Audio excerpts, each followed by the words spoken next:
and some of the issues that are being faced. As an engineer, we've been brought in by companies all around the globe now to try and work out how to solve some of the commercialisation issues with these cell therapies. And they're not trivial, and I'll go through some of the issues and some of the solutions that are out there, just to give you a flavour of what to expect in this market. So the first thing is, and Robert summed it up reasonably well, I mean, as a company, what we do is we help take ideas all the way through to market. So we don't do research, core research. There's lots of great companies doing that already. Our job is to really turn it into money at some point in the future. And so that's what companies are bringing us in, is for our engineering expertise to bridge that gap between the science and money. One of the things that a lot of people don't realise is just how long that journey can be and how many hurdles there will be along the way. I have a sort of common saying: it will always take longer, it will always cost more than what you think. And it's just the very nature of the sort of business that you're in. When you're trying to bridge that gap, if you try to go too far in one step, you're going to come unstuck. So one of the key things is to work out how to stage what you're doing into logical stages that make sense, both commercially and technically. And again, I'll show you how that's transpired in the cell therapy domain. It starts with a paper study, understanding the science, understanding the process, working out what the options are. And at some point in the future, what you hope is that you're going to have a business that justifies churning out lots of these things all day, every day. And that's when you finally are making money. The sad bit is that it's very hard to make money in this early stage when you're just doing a few bits here and there. So the real game, whether we like it or not, if you're going to make money and stay in business long term, is you've got to get to this point. I just flashed this up as 4 that I can talk about, and there's actually quite a few others that I can't talk about at the moment, but these are the 4 projects that we've been working on in the cell therapy domain. The top left-hand corner, there's been a little bit of talk today about concentration, washing, separation, cell selection. That's a technology that we've been working on for a company called KBI Biopharma based in North Carolina. That is a fully closed, fully automated, continuous flow centrifuge. If you think about the implications of that, the conventional wisdom is a large bioreactor where essentially you have one batch, you process that batch, and then you move on to the next batch. And you have this downtime between processes. The idea here is that if we can close it and make it continuous, then you can actually run this thing from the start through to the end. This has a lot of very interesting applications, which I'll show you shortly. This is a treatment for leukemia. A company based in Milan in Italy, and one of the good things about working in this domain is you get to go to nice places. But MolMed has a therapy for leukemia that they've been working on. They actually went a long way down the registration path. They were already finished phase 2 clinical trials before EMEA said, we are not approving phase 3 unless you know how you're going to scale this thing. And so they very quickly were looking for somebody like us to help them work that out. So that's an example of a cell therapy. Down here is probably one of the most mature of the automation opportunities that we've done, which is a fully automated cell therapy process, and I'll show you some more information on that shortly. And more recently, you may have seen this in the media, it's one of those things that does get media attention. This is actually a 3D organ printing using cells. So taking live human cells and laying them up to make things like arteries, for example. And that company is based in California.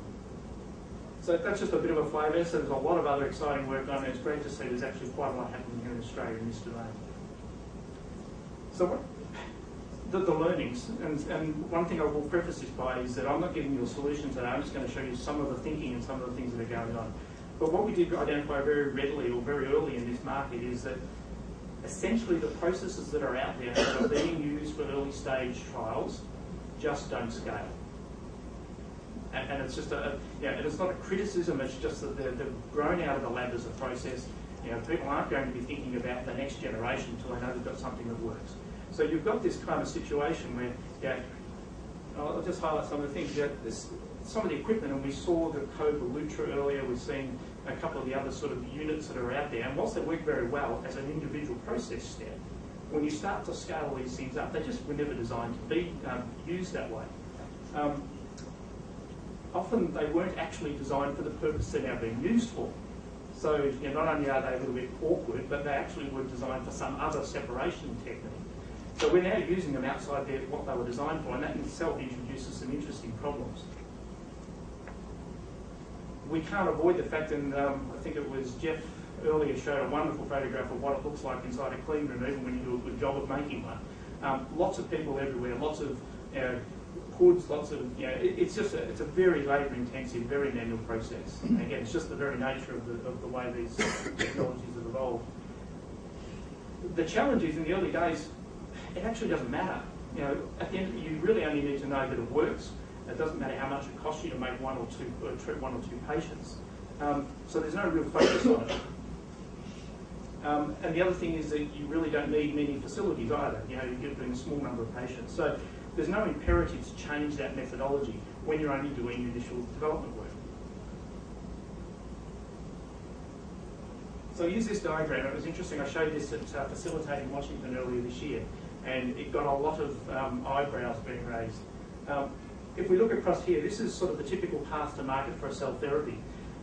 So you've got your initial research work that is going on, your classic phase 1, phase 2 clinical trials, and then out here where the real game starts, which is where the FDA or EMEA says, yes, you can start selling this product.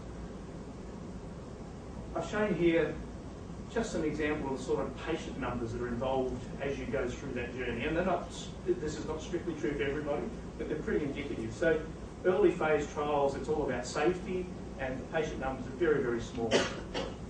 And they increase a little, but in fact, you can get all the way through clinical trials having treated a relatively small number of patients. This is where the real game is for most of these therapies. It's when you're doing the tens of thousands of patients per annum. The interesting thing is when you look at what you need to actually produce or to satisfy the number of patients that you're treating. In the early days, as I said, it's about safety, a clean room and 1 or 2 people and skilled people, and you can actually satisfactorily get through those early stages. And in fact, the same is true as you go through phase 1. It's the same number of patients, the same process, so nothing really has to change. Even when you get to 50 patients per year, nothing has to fundamentally change, at least not to treat that number of patients. Life starts to get a little bit more interesting when the FDA finally says yes. And now you're treating, let's say it's 100 patients, which is still very early days. You're now having to start to replicate. You now need a second clean room. You're now needing more trained staff. It gets a little bit more exciting when you look at 1,000 patients per annum. I couldn't fit the actual number of clean rooms and actual number of people on this image. But you're now talking something like 20 clean rooms, and you're now talking something like 100 highly skilled staff. We're still not making money at this point in time, by the way. The scary thing, and when I first drew this, I actually toyed with the idea of just putting clean rooms across the whole page. To get to about 10,000 per annum, and for those that are aware of what Dendreon has just got approval from the FDA for a prostate cancer treatment, these are the sorts of numbers of patients they're talking about. And by the way, that's the sort of numbers of clean rooms and the sort of numbers of people that they're trying to hire. And in fact, I had one guy in Washington say, you've probably understated the numbers. So this is real. I mean, we've seen this a number of times before, and the same sort of pattern just keeps coming up.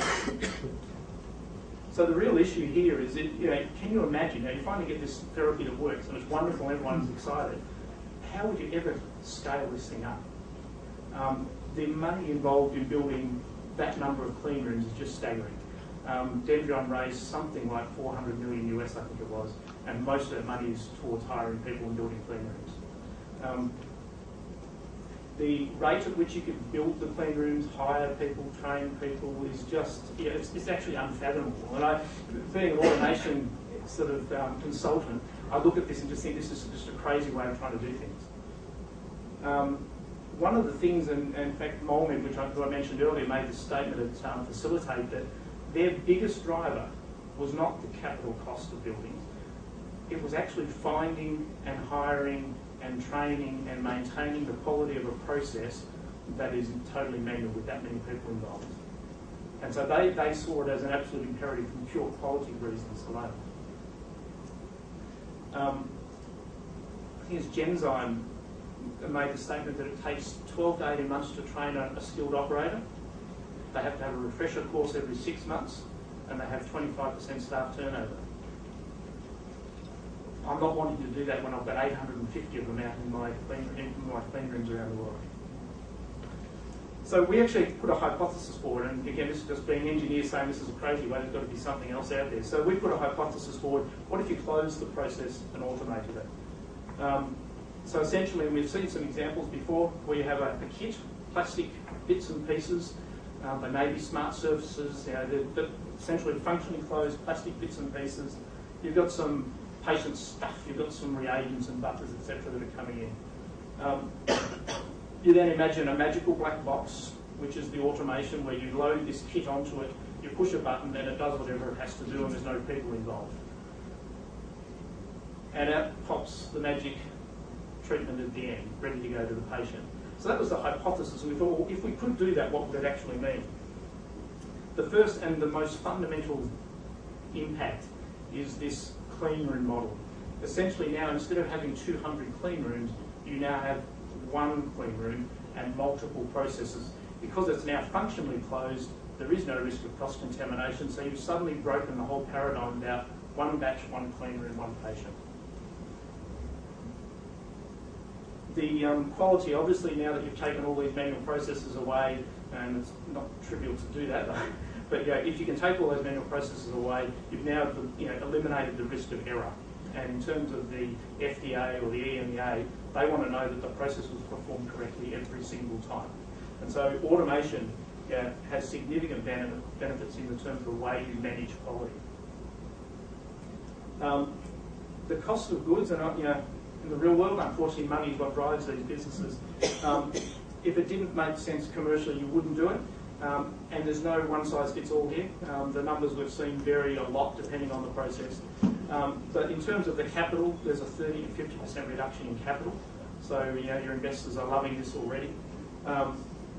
We're seeing greater than a 50% reduction in labour. And in fact, it's a shift in the type of labour as well.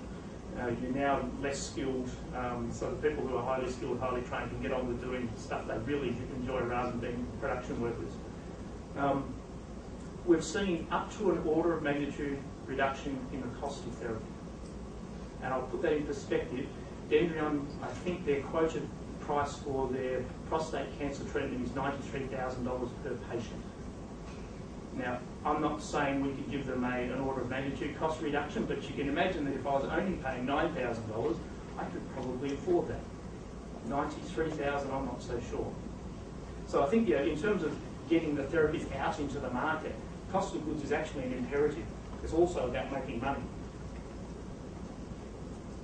I'll skip over that. How are we going to time? Okay. One of the key things here is that you can now imagine this concept of scale up versus scale out. You can now imagine one building with many machines, or you can now imagine putting the same machine into multiple buildings all around the world.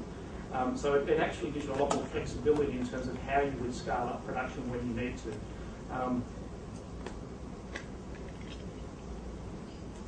One of the key things for anyone who's in the regulated space is working out when should you do what in terms of investment.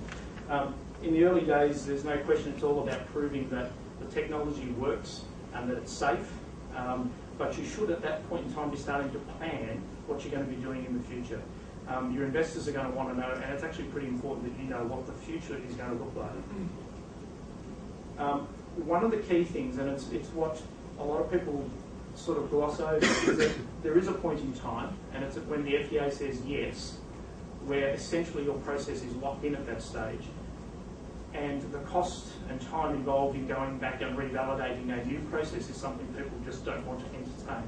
So whatever you're using at that point in time is what you probably will live with. It better be the process you want to use long term. So one of the things that we've been advocating is that you should, at least for your late stage phase 3, and in some cases earlier, you should be using the real process, the one that you want to scale up. Doesn't mean it won't change a little bit, but at least it should be fundamentally the same. And then of course once you get approval, then you can just roll it out.